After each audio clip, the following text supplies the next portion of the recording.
Good morning. I'm Emily Walker, Vice President of Advocacy with the Virginia Society of CPAs, and I'm joined this morning by Seth Davis, who's the chair of our Tax Advisory Committee. Good morning, everyone.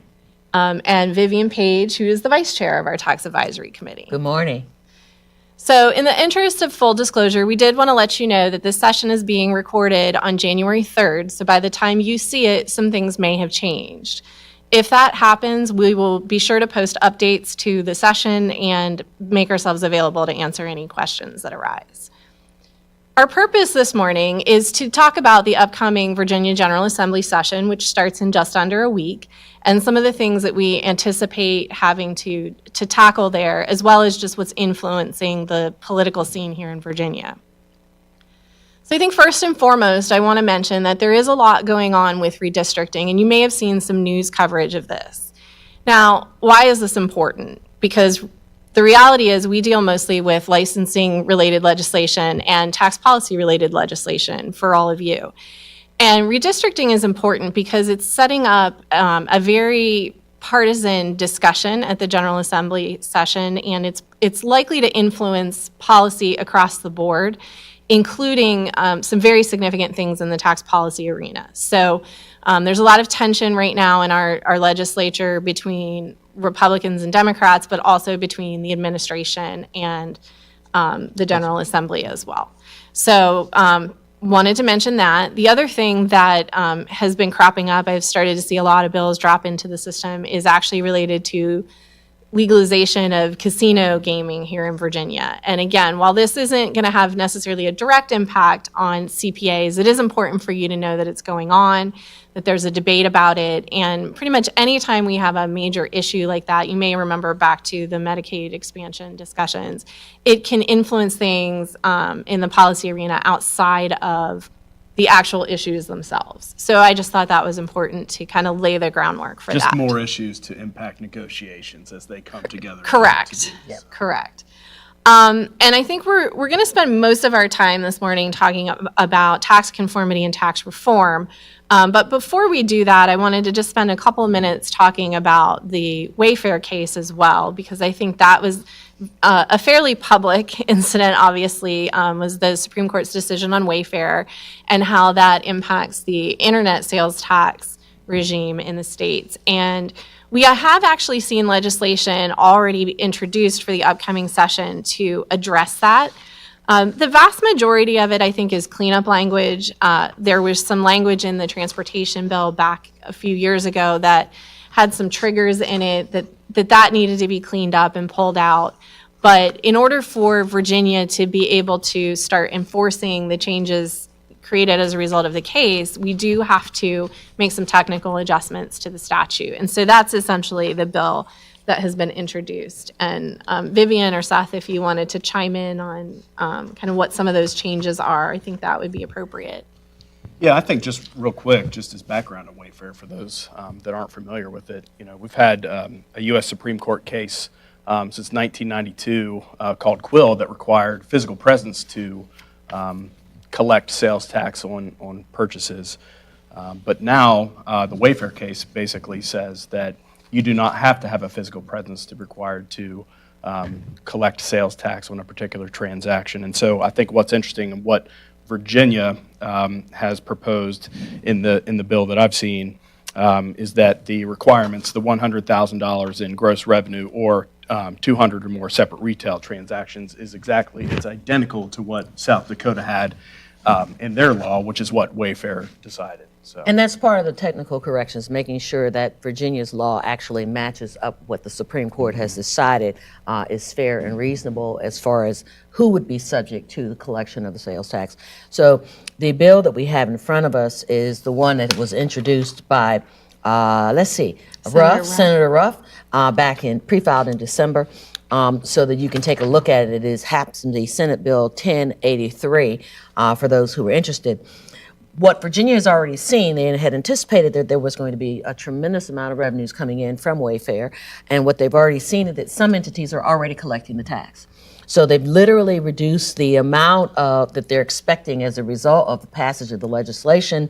The latest numbers that I have are from the presentation that was done mid-December, and they're down to $155 million coming in as the result. Most of that money is committed. There's about $55 million of it that is going into the unrestricted fund, but the rest of it is pretty much committed to other things based on what the rules are. Right. And I think it's important to note, because I've heard some chatter about this, and this is not a new tax. As individual taxpayers in Virginia, we're already required to report on purchases that we make that may not have been taxed. And so while it's maybe an underreported item, I think that would be fair to say, because not everybody tracks this information diligently, I guess is the best word. It is something that we're expected to report and pay a tax on. So while there is additional revenue expected, it's revenue that Virginia technically should have been receiving all along. Correct. So at any rate, that's what's going on with that. So of course, we will watch that issue closely and report to the membership as we see that conversation evolve. But I don't anticipate I anticipate conversation about this, but at the end of the day, I anticipate that something's going to pass to clean this up, because we need to make technical corrections one way or another. So we may see some tinkering with those thresholds, which is allowable under the court case. I mean, the states can set their own minimum thresholds for collection and things like that, but I expect we'll see something pass and be signed by the governor.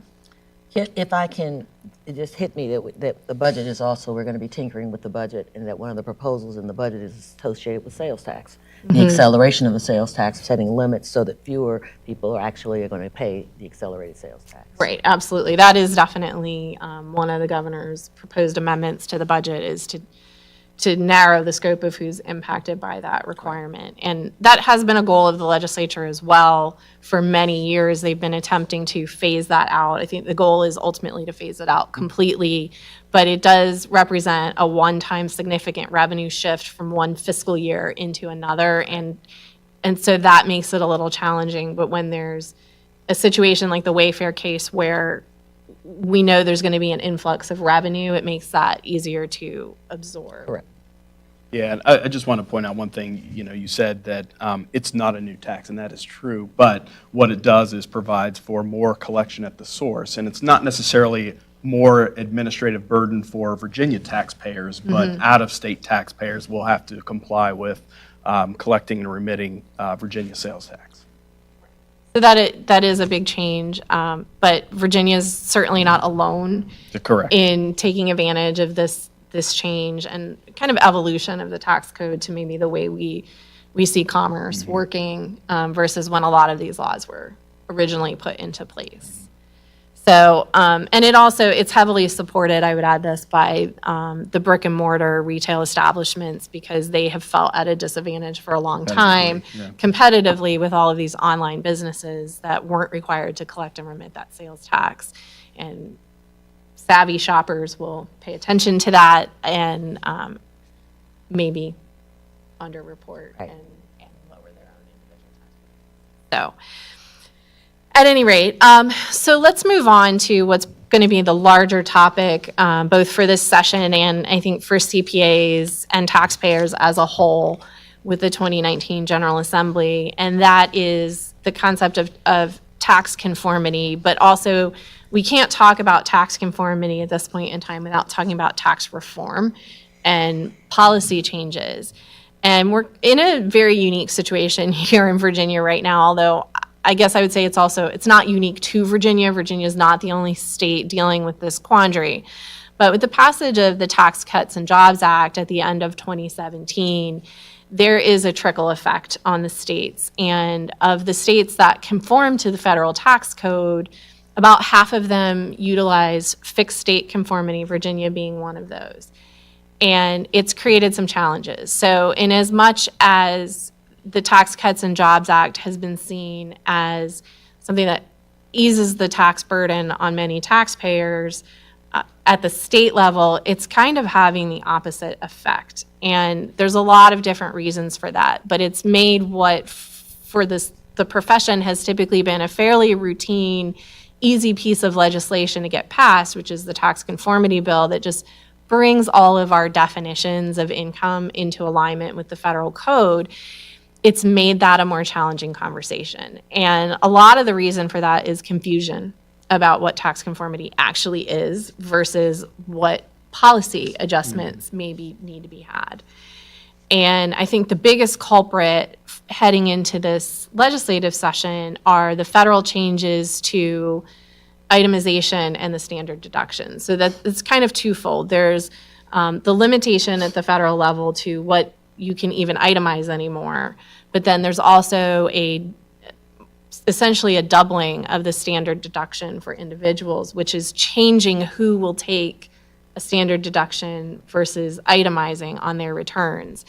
And so that change is capturing a lot of Virginia taxpayers with putting them in a position where they will end up with a higher state tax burden.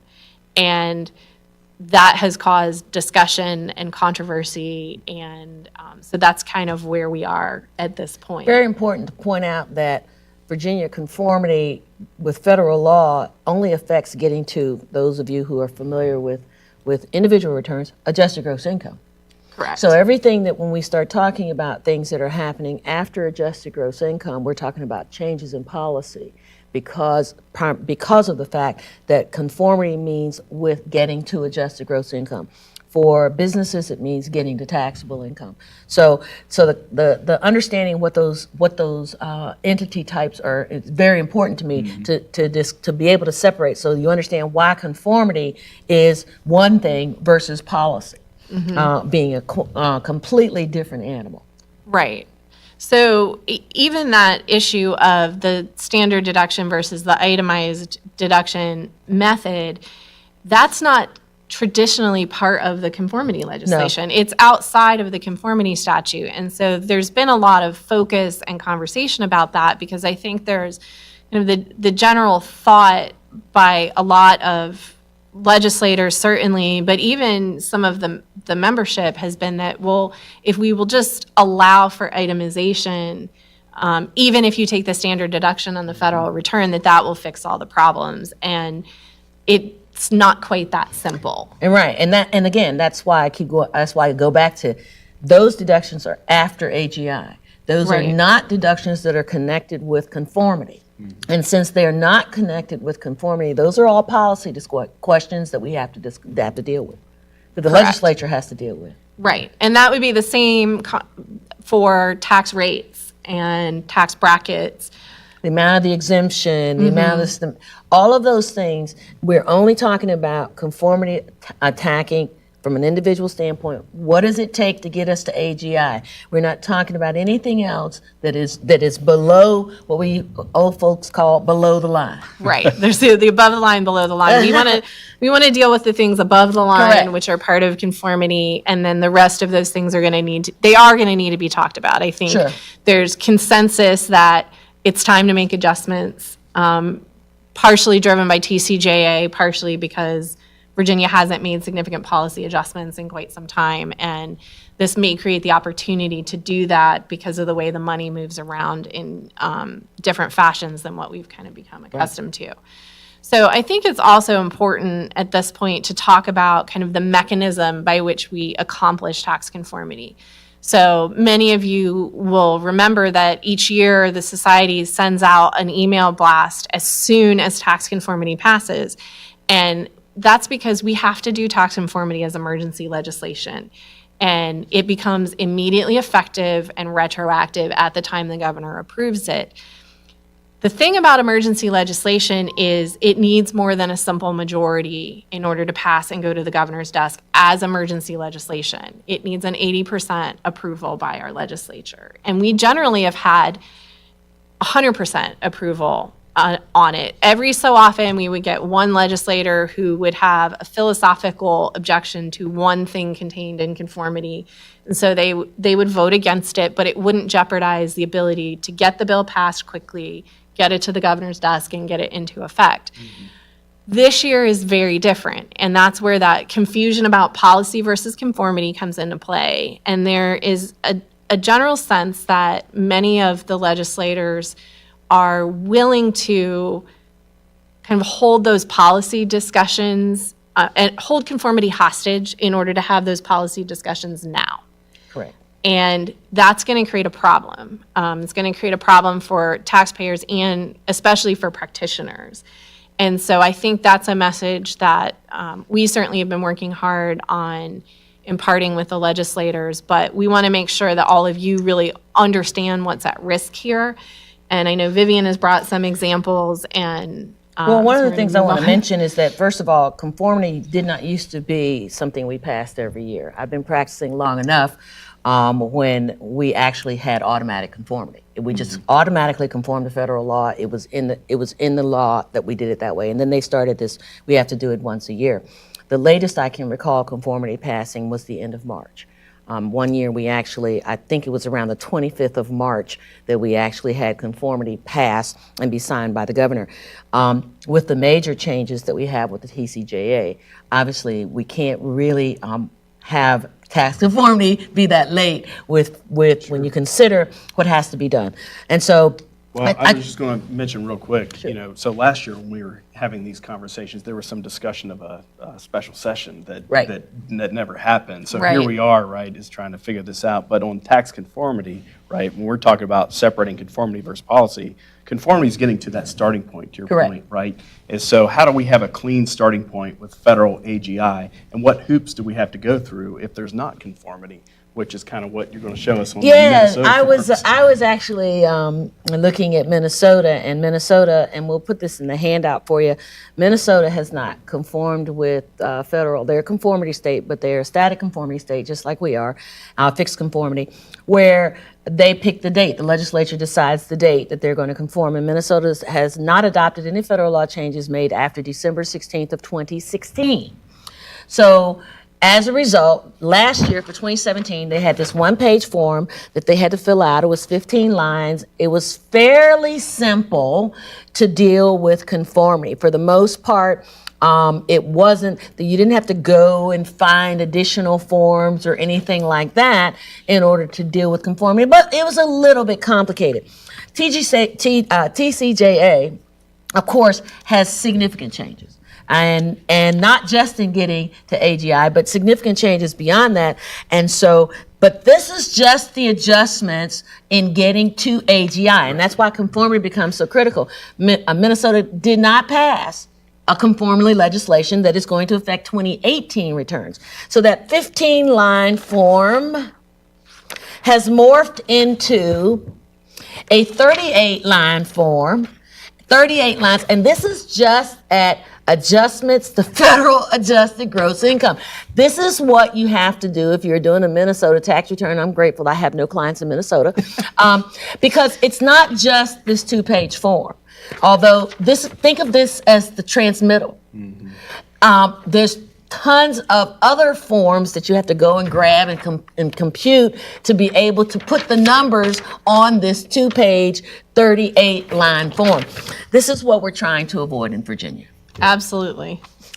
So, I mean, it'd be like doing 2 federal returns, right? One under the new law, one under the old law. And for Virginia, if conformity doesn't pass, you'd pick AGI under the old law. Correct. But in order to get to that point, because mechanically the starting point is going to be federal AGI, how do we get federal AGI to old federal AGI? Right. And those are all the hoops you have to jump. Exactly. I believe that there was 20 changes, 30 changes to just in AGI. Just in AGI at the federal level. And so conformity becomes the number one issue that has to be done as soon as we possibly can get it done. And the membership is going to have to really push hard to make sure that their legislators understand that clean conformity, we can talk about policy after the fact, policy affecting all those things below AGI. We can talk about all of that later, but our number one goal is to get conformity passed so that we can have the software. I don't know how many of you have actually seen the new federal forms, but we've gone from a 2-page 1040 to a half page each two-page 1040 with 6 separate schedules now. So you've got Right. so just the preparation time that it's going to take to get familiar with the forms for the federal is going to be a challenge for a lot of folks. And then to think about all of the adjustment that we may have to make. I honestly cannot imagine that this is where we're going in Virginia. Right. And so I think this is where it, again, becomes critically important to revisit how emergency legislation gets passed and takes effect. And that is that it requires an 80% affirmative vote by our legislature. So if you've been paying attention over the past year, should know that our House composition is 51 Republicans and 49 Democrats, and the Senate is 21 Republicans and 19. actually 18 because we have an open seat in the Senate at the moment. Right. Because Senator Right, Wexton that's correct. was elected to And Congress. that will be So- next week. Right. So there's a special election next week. Next week that could change the composition, although chances are the seat will be won by A Democrat. a Democrat. But it certainly is not impossible that the Republican could prevail in that race. So Think got about trying to tight get margins. 80%. Think about trying to get 80% of everybody to agree on something. When you have that kind of almost a 50-50 split in both houses, Right. how do you get 80% of the people to agree? Well, in the past, we've been able to do that by simply having clean conformity.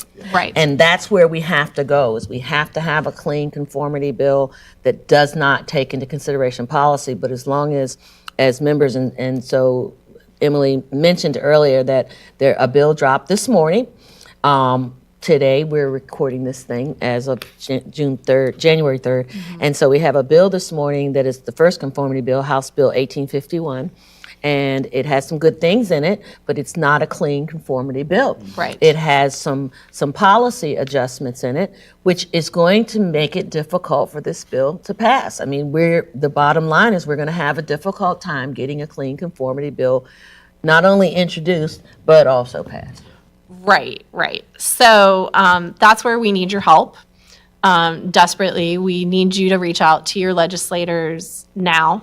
We've been asking, and we're going to continue asking until we get to a point where we're clear on what direction the legislature's going, and then our ask may shift to supporting a specific piece of legislation or not. So, as Vivian mentioned, we do have a bill, and it does accomplish conformity, but it also attaches some policy adjustments. And I will say, it does it in a way that I think conceptually we probably could be supportive of, because it follows a lot of the advice that was included in our white paper. The policy adjustments really don't take effect until the tax year beginning January 1 of 2019. It also creates a special non-reverting fund to capture any excess revenue that may be created until they can make additional policy adjustments or determine how to use the money effectively. So it does a lot of the things that we've asked for, except separate out conformity as Right. separate legislation. So I think that's going to be kind of our challenge as a profession, to figure out how are we going to navigate this, knowing that we have to get to an 80% vote in order to have conformity happen in a timely fashion. And time is of the essence, because it's a ripple effect. For The sure. Department of Taxation needs more clarity to get forms, and then practitioners, software companies, and then ultimately the taxpayers. So Right. And if you followed what's happened at the federal level at all, you'll get a better sense of how long this stuff takes. Right. The evolution of, I think the first draft of the 1040 that I saw was about June, was when it first came out, and it went through at least 4 iterations that I'm familiar with as they moved through changing the things around and changing the boxes around. So that's a part of what tax is going to have to do during a period of time when tax is supposed to be filed. We're all supposed to be filing tax returns. So Right. So we'd like to ask you to visit our website, vscpa.com/votervoice, which has an online tool that you can use to reach out to your legislators. There's a lot of information pre-populated in there, but you can certainly customize it in whatever fashion you'd like to reflect a relationship you may already have with a legislator, or just kind of your own personal spin on what you think you'll see with your clients if if we don't do this. And we ask that you do that as soon as possible. So again, if you go to vscpa.com/voter-voice and click on the box that says, click here to pass tax conformity now, that will walk you through the process. And of course, if you have a personal relationship with your delegate or your senator and want to just give them a call or reach out to them in another fashion, we would love to have you do that as well. But until they hear loud and clear from the CPAs, and honestly from your clients who are going to be negatively impacted when they can't file their returns when they want to file them, or they can't get their federal refund when they want to get their refund, they may continue to try and hold this hostage to get all the policy stuff done. So with that, I think we're about out of time, so we'll wrap things up. But thank you for your attention this morning, and please send us your questions and feedback. Thank you very much. Thank you.